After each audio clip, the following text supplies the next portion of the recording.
ಅಯೋಧ್ಯೆ ರಾಮ ಜನ್ಮಭೂಮಿಯಲ್ಲಿ ರಾಮ ಮಂದಿರ ನಿರ್ಮಾಣ ಆಗಿದೆ. ಇಂದು ಪ್ರಧಾನಿ ನರೇಂದ್ರ ಮೋದಿ ಅವರು ರಾಮಲಲ್ಲ ಪ್ರಾಣ ಪ್ರತಿಷ್ಠಾಪನೆಯನ್ನು ಮಾಡಿದ್ದಾರೆ.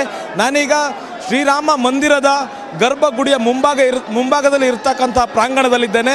ನೋಡಬಹುದು, ಇವತ್ತು ತಾನೇ ಪ್ರಧಾನಿ ನರೇಂದ್ರ ಮೋದಿ ಅವರು ರಾಮ ಮಂದಿರವನ್ನು ಉದ್ಘಾಟನೆ ಮಾಡಿದ್ದಾರೆ, ಲೋಕಾರ್ಪಣೆಯನ್ನು ಮಾಡಿದ್ದಾರೆ, ಶ್ರೀರಾಮಲಲ್ಲ ಪ್ರಾಣ ಪ್ರತಿಷ್ಠಾಪನೆಯನ್ನು ಮಾಡಿದ್ದಾರೆ.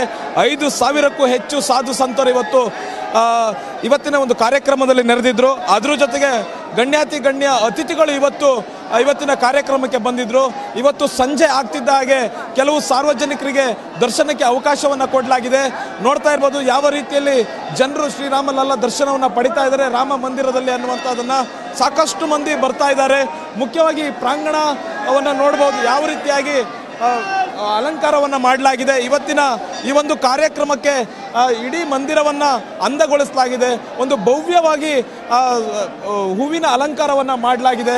ನೋಡ್ತಾ ಇರ್ಬೋದು ಗರ್ಭಗುಡಿಯ ಕಡೆಗೆ ನೋಡ್ತಾ ಇರ್ಬೋದು ಹೇಗೆ ಜನ ಹೋಗಿ ಶ್ರೀರಾಮಲಲ್ಲ ಮೂರ್ತಿಯನ್ನು ಕಣ್ತುಂಬಿಕೊಳ್ಬೇಕು, ಶ್ರೀರಾಮನನ್ನು ನೋಡಬೇಕು ಅನ್ನುವಂಥ ನಿಟ್ಟಿನಲ್ಲಿ ಯಾವ ರೀತಿಯಾಗಿ ಜನ ರಾಮ ಭಕ್ತರು ಮುಂದೆ ಹೋಗ್ತಿದ್ದಾರೆ ಅನ್ನುವಂಥದ್ದನ್ನು ನೋಡ್ಬೋದು.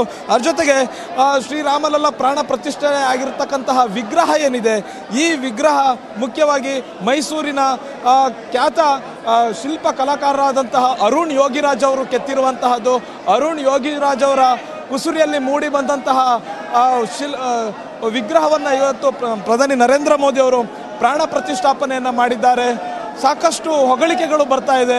ಮುಖ್ಯವಾಗಿ 5 ವರ್ಷದ ಮಗುವಿನ ಮನಸ್ಸು ಇರತಕ್ಕಂತಹ ವಿಗ್ರಹವನ್ನು ಅರುಣ್ ಯೋಗಿರಾಜ್ ಅವರು ಕೆತ್ತಿದ್ದಾರೆ. ಅವರ ಒಂದು ಕೆಲಸಕ್ಕೆ ಈಗ ಭಾಳಷ್ಟು ಹೊಗಳಿಕೆಗಳು ಬರ್ತಾ ಇದ್ದಾವೆ. ಮುಖ್ಯವಾಗಿ ಇಡೀ ರಾಮ ಮಂದಿರವನ್ನು ಇವತ್ತು ಅತ್ಯಂತ ಅಚ್ಚುಕಟ್ಟಾಗಿ ಶೃಂಗಾರ ಮಾಡಲಾಗಿತ್ತು. ಮುಖ್ಯವಾಗಿ ಈ ಒಂದು ಪ್ರಾಂಗಣದ ವಿಶೇಷತೆಯನ್ನು ನೋಡ್ಬೋದು, ಹೇಗೆ ಕೆತ್ತಿದ್ದಾರೆ ಅನ್ನುವಂಥದ್ದನ್ನು ಇಲ್ಲಿ ನೋಡ್ಬೋದು.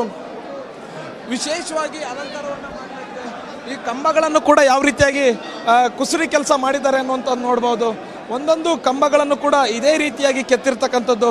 ಸಾಮಾನ್ಯವಾಗಿ ಈ ಒಂದು ಕೆತ್ತನೆ ಬೇಲೂರು ಮತ್ತು ಹಳೇಬೀಡಿನಲ್ಲಿ ಹೊಯ್ಸಳ ಶೈಲಿಯಲ್ಲಿ ಇದಂತ ಕೆತ್ತಲಾಗಿದೆ.